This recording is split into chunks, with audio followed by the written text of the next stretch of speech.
प्रयागराज में लगा महाकुंभ आस्था और भक्ति का एक अनूठा संगम है और इसमें आने वाले नागा साधु आकर्षण का केंद्र बने हुए हैं। शरीर पर भस्म, पूरी तरह नग्न और तपस्वी जीवन जीने वाले इन बाबाओं के मुख पर एक अलग ही तेज होता है और ये लोगों को भक्ति के मार्ग पर चलने के लिए प्रेरित करते हैं।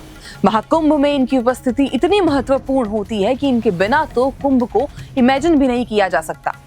मगर क्या आप जानते हैं कि ये नागा साधु आखिर होते कौन हैं और इसके लिए इन्हें कितनी तपस्या करनी पड़ती? अगर नहीं तो आज हम इन्हीं के बारे में बात करेंगे।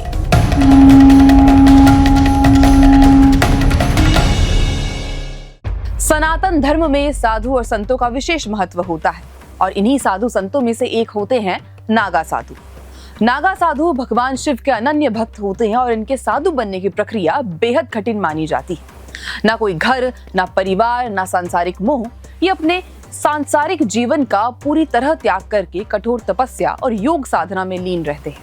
नागा साधु बनने के लिए व्यक्ति को सबसे पहले किसी अखाड़े में प्रवेश लेना होता है, जहां अखाड़ा समिति यह तय करती है कि व्यक्ति इस कठिन जीवन के योग्य है या फिर नहीं।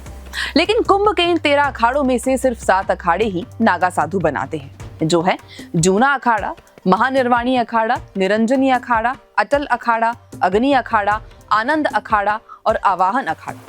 अखाड़ों में प्रवेश के बाद व्यक्ति को कई परीक्षाओं से गुजरना पड़ता है, जिसमें सबसे जरूरी ब्रह्मचर्य का पालन करना होता है। यह प्रक्रिया 12 साल लंबी होती है। वहीं परीक्षा में सफलता पाने के लिए साधक को 5 गुरु यानी कि शिव, विष्णु, शक्ति, सूर्य और गणेश, जिन्हें पंचदेव भी कहा जाता है, उनसे दीक्षा प्राप्त करनी होती है।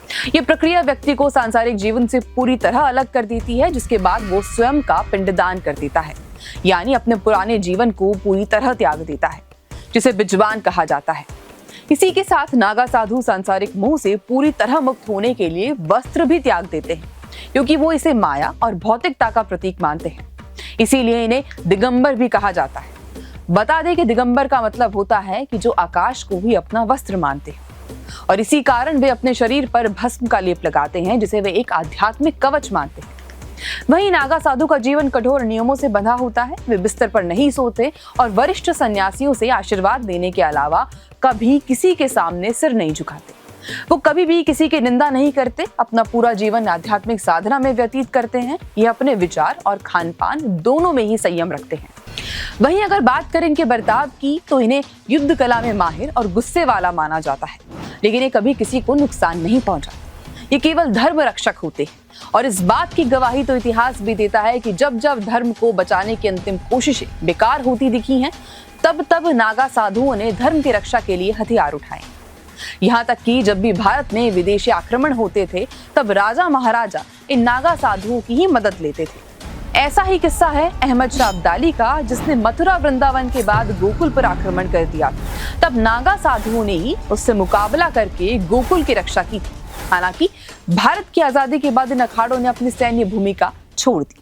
इसके साथ ही खास बात यह है कि देश में 4 जगह लगने वाले कुंभ में हर जगह के हिसाब से नागा साधु बनाए जाते हैं और इन्हें अलग अलग नाम भी दिए जाते हैं। जैसे प्रयागराज के कुंभ में नागा साधु बनने वाले को नागा, उज्जैन में बनने वाले को खूनी नागा, हरिद्वार में बनने वाले को बर्फानी नागा तथा नासिक में बनने वाले को खिचड़िया नागा कहा जाता है। यह नागा अखाड़े के आश्रम और मंदिरों में रहते हैं और कुछ तप के लिए हिमालय या ऊंचे पहाड़ों की गुफाओं में जीवन व्यतीत करते हैं। इतनी कठोर तपस्या और कठिन जीवन शैली को अपनाने के बाद इन्हें वो अद्भुत ऊर्जा और शक्ति प्राप्त होती है जो सभी को हैरान कर देती है।